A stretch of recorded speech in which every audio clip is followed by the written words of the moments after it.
خپل اوس د چین هیواد دغه سلمل چې د ناټو ځواکونو دغه برید په اړه باندې دوی ویلي دي چې پاکستان یو مستقل هیواد دی او دغه دوی ته خپل یو ډول دغه خبرې اورېدو سره دوی یو ډول ټکان خوړلی دی.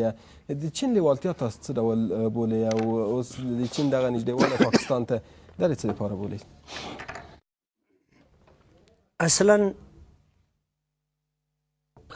د چین دریځ د تیرې واقعې په رابطه باندې ډېر واضح او ښکاره دریځ و چې لا تر اوسه پورې هم ځینو خلکو دا فکر نه کولو چې چین څه غواړي په منطقه کې.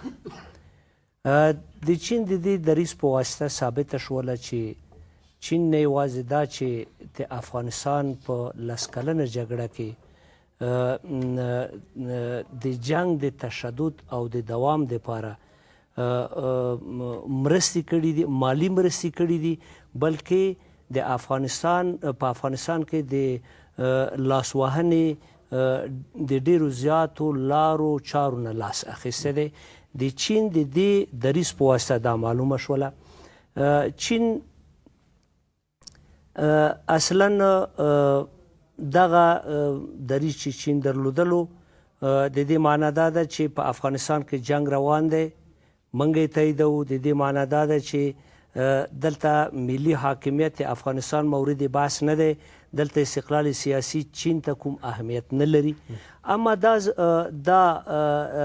یو ډېر خطرناک سیاست دی چې چین لري او دا اوس د صفحې مخې ته راووتلو. مګر د چین د دغه دریځ په مقابل کې کومې شی اوس اختیار کړلو، دې کې د افغانستان د ملي ګټو ته ضرر دی.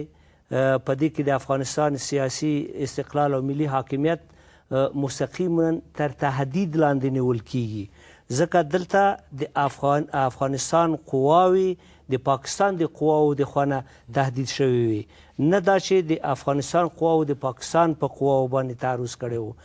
10 کاله کیږي مکمل د پاکستان د خوا نه د افغانستان په افغانستان کې د وینو تویول را روان دي. اما چین برعکس د دې په ځای باندې چې واقعیتونو ته نظر وکړي، د هغه ظالمانه او خطرناک سیاست چې په افغانستان کې پاکستان لوبوي د هغې تایید دی د دغه دوی د خپلو ګټو دپاره دا کړنې ترسره خبره کوو. دوی که تاسو وایئ چې دوی د خپلو ګټو په خاطر باندې دا کار کړی دی، خو د دوی ګټې په افغانستان کې تأمین شوي دي. افغانستان ډېر په اخلاصمند شکل سره د چین سره په اقتصادي روابطو کې لاس ورکړی دی، چې اوس معلومیږي دا د افغانستان د حکومت او خلکو اشتباه و چې دوی دومره په مخلصانه شکل سره چین ته لاس ورکړی و. همدا ډول د امریکې ګټې هم په افغانستان کې یعنې شوي وې، نو بیا امریکا څه ضرورت لري چې نسبت افغانستان ته پاکستان ته ډېر اهمیت ورکوي؟ زه عرض کوم چین خبره هغه شو، بیا امریکې ته راځو. د چین سره بعضې قراردادونه لکه مس عینک او بعضې نور قراردادونه سره روان دي، دا په ډېر مخلصانه شکل سره د چین سره وشوه. د چین پلاستیکي لیمځکې او د توپکو هغه د پلاستیکي توپکو د خرڅلاو مارکیټ افغانستان دی، ډېر زیات عاید یعنې د دو هغه صنعتي ماشین د افغانستان د مارکیټ نه چالان دی.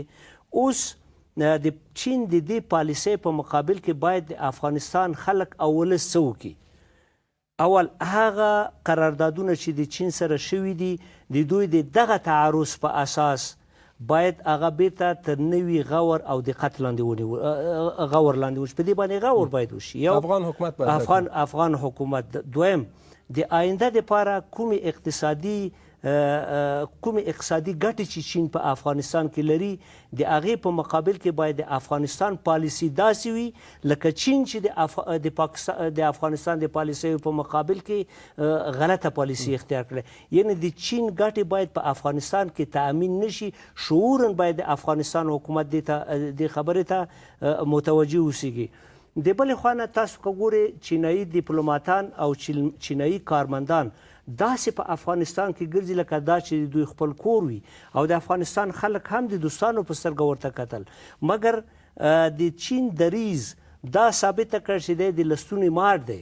نه یوازې دا چې حکومت بلکې د افغانستان ولس باید ډیر په دقیقه توګه سره د چین د ډیپلوماتانو او د چینایي کارمندانو د کړنو په باره کې څارنه وکړي.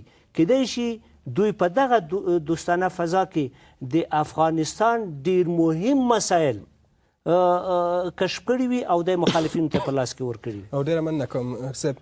مجید صاحب یو بل څه چې خپله اوس لکه څنګه چې فقیر صاحب